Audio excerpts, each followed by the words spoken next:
Bonjour Paco Thielmans. Si je dis que vous êtes spécialiste de gnose, de pop culture, que vous êtes vidéaste, que vous êtes auteur, que votre dernier livre s'appelle L'Enquête Infinie et que vous participez à cette magnifique émission qui est Mauvais Genre sur France Culture, est-ce que vous vous y reconnaissez? Ça serait quand même bizarre de dire non, hein, mais oui, je me reconnais tout à fait. Donc, je voulais vous interroger à propos d'une notion que vous avez lancée comme ça, à un moment donné, dans une émission à France Culture, un interview. J'ai senti que c'était spontané, presque spontané, et en même temps, je trouvais que c'était tellement passionnant que je me suis dit, on va faire fond sur cette notion, et on va essayer d'y réfléchir au Havre. Cette notion, c'est celle de fiction préparatrice, et non pas réparatrice. Est-ce que vous pouvez nous en dire davantage là-dessus? Oui, alors je peux dire que c'était vraiment, c'est très rare que je fasse des jeux de mots. et si j'avais su qu'un jeu de mots deviendrait ensuite une notion, bon ben voilà. Non mais ceci dit, si je l'ai fait, c'est parce que je trouvais que ça expliquait bien la question. C'est-à-dire qu'on entend tout le temps parler de fiction réparatrice.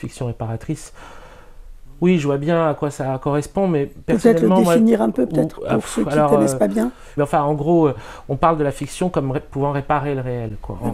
Donc, après, je pense qu'il range beaucoup de choses différentes là-dedans, mais en particulier aussi des histoires qui prennent en charge, on va dire, des réalités ou des récits, et qui les réparent dans le sens où ils les font aller autrement, où ils viennent corriger la violence de l'histoire ou de la violence de la réalité. Si on a des choses extrêmement difficiles à traverser, si en fait on va au-devant de moments extrêmement difficiles, si on est au courant de cela, si on a une idée de la forme qu'ils ont, si on a une idée de ce qu'on va traverser, c'est pas pareil que s'ils nous tombent dessus à brûle pour point quand on s'y attend pas.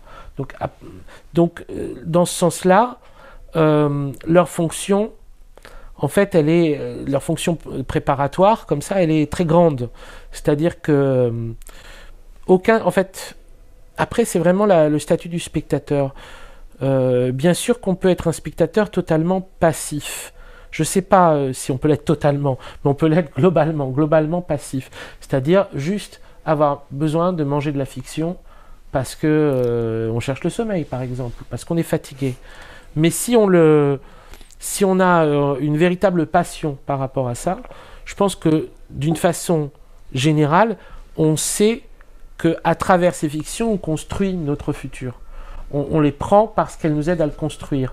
Elles nous aident à le construire nous-mêmes par rapport à ça, mais même construire le monde qui va autour. Et tout à l'heure, vous disiez que les fictions peuvent aussi nous apprendre des choses et quand on se trouve face à l'événement, on a été préparé. Ah oui. Vous rejoignez là quelque chose que la cinéaste Julia Ducournau disait dans un entretien. Elle disait, sur le Covid, les cinéphiles ont été moins perturbés que les autres parce qu'ils avaient déjà vu. Oui, ils avaient déjà vu, ils connaissaient, donc c'est une des fonctions effectivement de cette fiction préparatrice. L'autre fonction possible, et ce qui est très frappant, c'est que le fait que nous voyons des fictions aujourd'hui, post-Covid ou pendant Covid, nous oblige à avoir une expérience de spectateur différente, avec ce retour sur ce futur si proche et ce passé si proche, cette espèce de mélange entre les deux.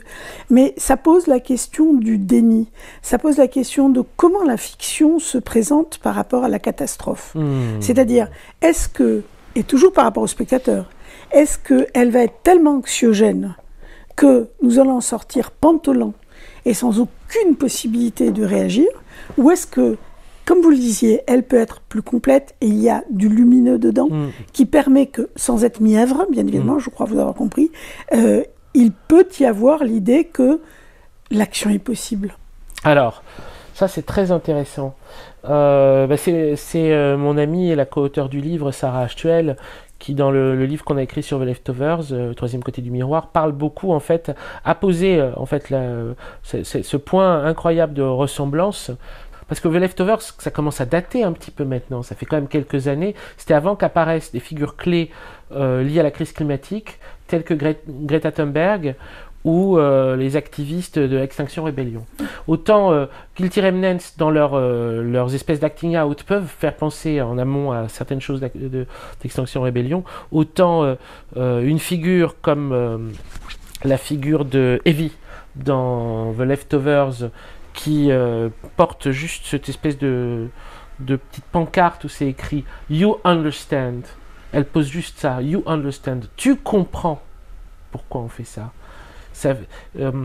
Sarah disait que, enfin, Sarah a vu le, et puis moi, quand elle m'a dit ça, oui, ça m'a sauté aux yeux, qu'il y avait vraiment un point commun avec la façon dont était apparue Greta Thunberg, la manière dont elle avait parlé aux adultes.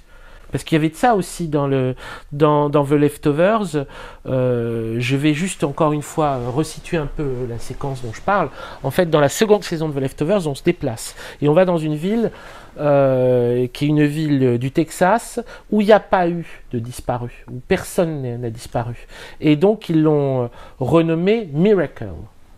Et on est encore une fois dans une espèce de forme assez déviée de la sacralisation, en tout cas une forme où on sacralise des événements qui ne doivent pas forcément l'être. Et donc, ils font de Miracle une sorte de terre promise. La ville s'appelle en réalité Jarden.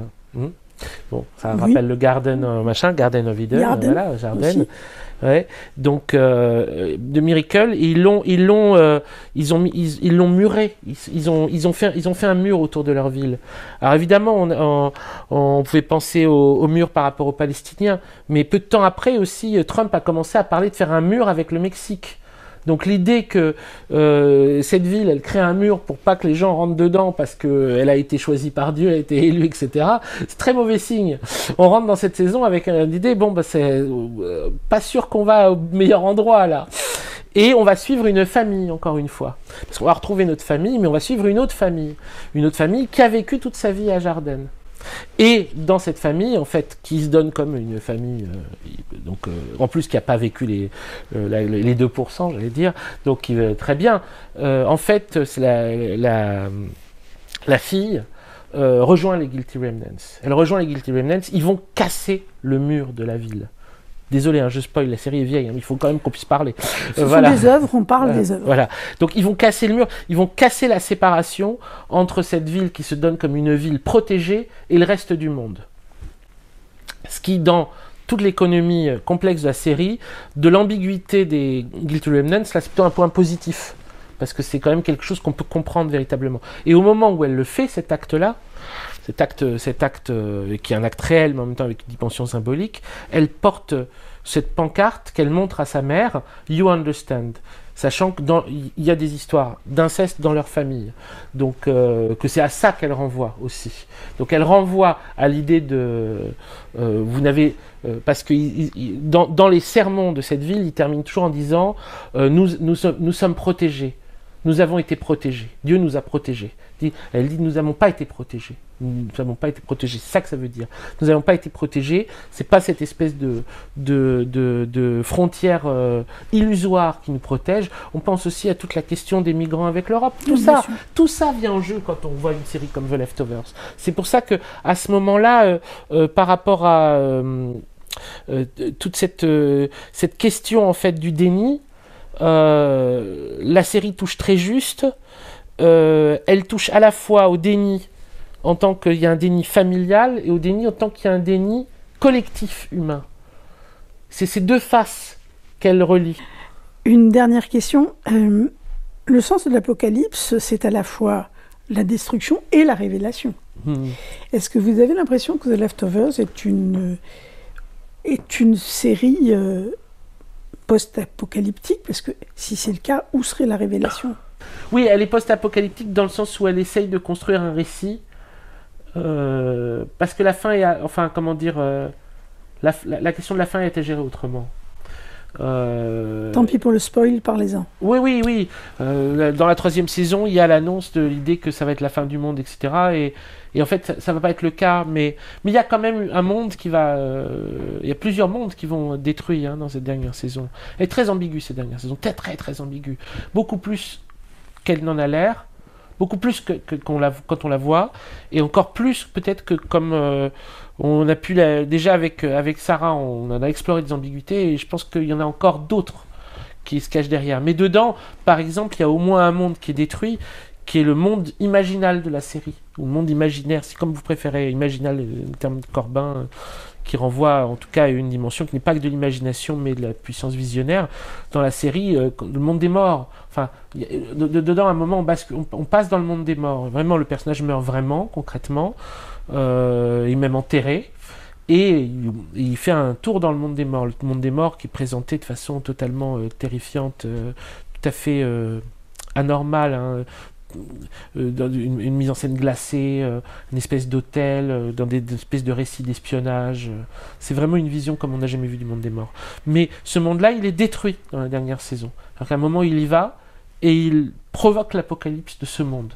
Donc il détruit quand même une passerelle entre ce monde et l'autre monde. Ce qui est un truc extrêmement délicat. Si le monde imaginal était ténébreux, peut-être que c'est aussi une manière de permettre à l'imagination humaine un second souffle, c'est-à-dire qu'elle s'était enfermée dans un monde imaginal ténébreux, c'est une interprétation possible, ou alors il la prive de toute ressource imaginaire. Je ne sais pas.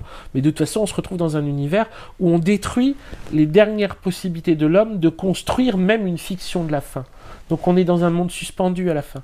Monde suspendu, presque anachronique, on voit pas de téléphone portable, pas d'ordinateur, etc.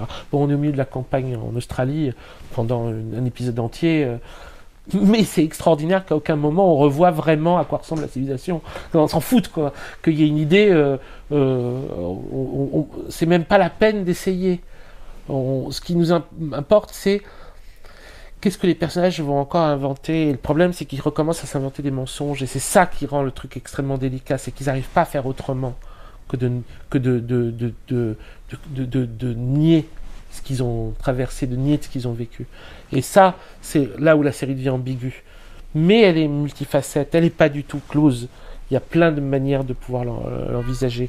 Alors oui, post-apocalyptique dans le sens où elle est déjà finie avant qu'elle ait commencé, dans le sens où, de toute façon, on a toujours l'impression qu'elle se finit à chaque épisode, dans le sens où elle n'aurait rien à gagner à une grosse fin.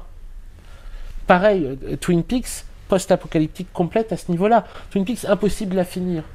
Il y aura toujours un autre monde, il y aura toujours moyen de faire revenir les personnages, il y aura toujours, encore et encore, possibilité de rebondir et de ressaisir ça, dans le sens où, de toute façon, si on cherche à clore l'histoire, on va se retrouver devant un scénario qui est, qui va être décevant. Ça va être décevant. Et c'est même pas... finalement, je me trompe quand je dis ça. C'est pas un jugement. Il ne faut pas avoir de jugement là-dessus. Et les apocalypses sont ce que les hommes en font aussi. C'est qu'il n'y a pas les outils qui permettent de construire une fin. La narration humaine a atteint tel degré de détérioration dans la réalité que toute fin a l'air artificielle. Donc c'est à un autre endroit que ça doit se jouer. Oui, si on parle d'humanité résiduelle, si on parle d'un monde où déjà les possibilités de produire un futur glorieux sont depuis belle lurette ailleurs, mais qu'on doit construire quelque chose encore, c'est pas dans les terminologies, en tout cas apocalyptiques, qu'elle va se jouer. Elle va devoir inventer avec elle-même son propre accès à la divinité. Et du coup, c'est quand même une fiction de l'aube. C'est-à-dire qu'on pense qu'on va vers une fin du monde. Peut-être qu'en fait, tout ça n'est qu'un balbutiement pour un début de monde. Et peut-être qu'il n'y a pas vraiment de différence entre les deux. C'est-à-dire qu'au moment où il y a une fiction finissante, il y a aussi une fiction naissante. Il y a un point où elles se sont croisées, et que de toute façon, il y a une fiction qui va vers sa fin, pendant qu'il y en a une qui va vers son éclosion. C'est une possibilité. Peut-être qu'on rejoint là ce que disait François Hartog, qu'il fallait rouvrir le futur. Ça permet peut-être ça aussi. Oui, c'est très intéressant. En tout cas, c'est possible de changer de perspective, oui. Merci beaucoup, Paco Mtielman. Merci.